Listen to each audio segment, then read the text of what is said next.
All right, welcome to my second interview. This is my guest. Hi, my name is Emily Spriggs. I am a preschool teacher of students who are deaf and hard of hearing at Clark School for Hearing and Speech. Also, during the pandemic, I did a long-term sub position with 4th through 6th graders. All right, and Emily, so the questions I have for you today are, what have been some of the positive aspects of teaching within this environment that we're experiencing? And what have been some of the challenges that you faced during it? So one of the positives about online learning, especially with students who are really young, is the increased parent engagement. So parents know more what is going on in the classroom. They know how to reinforce it at home. And they know how to work with their kids and teach their kids and use similar strategies that we're using in the classroom. Another advantage, especially when I was working with older students, the students are learning technology skills in every subject area. So they're not just learning technology once a week in their technology classes. They're learning technology every time they go to math, science, English, all throughout their day. They're using different technology skills, learning different programs.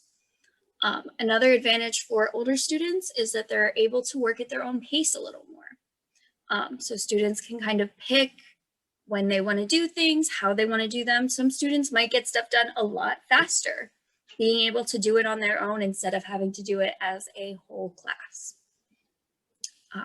There are also a lot of negatives to teaching virtually.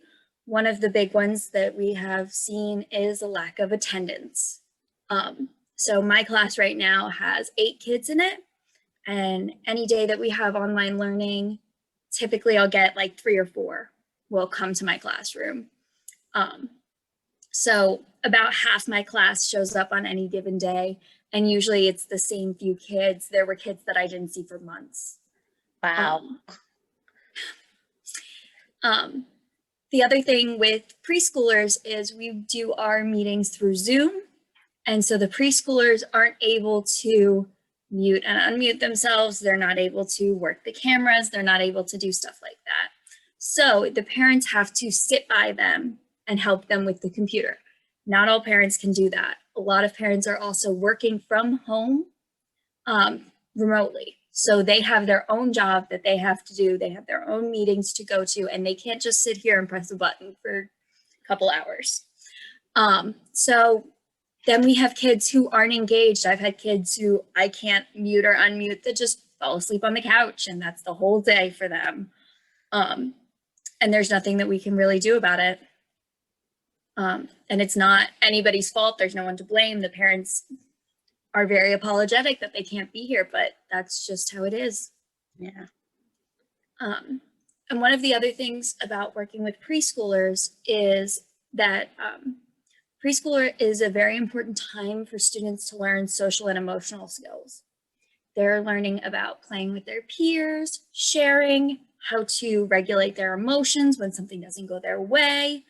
And that's almost impossible to do through a Zoom link. So we're not able to connect with our students in the same way. And we're not able to teach them as many of the skills. What do you do when someone takes a toy from you? What do you do when someone pushes you? What do you do when someone doesn't want to play with you? And they can't learn this through Zoom. They have to be in person interacting with each other. All right. Well, thank you very much for your insight to all of this. That was very helpful.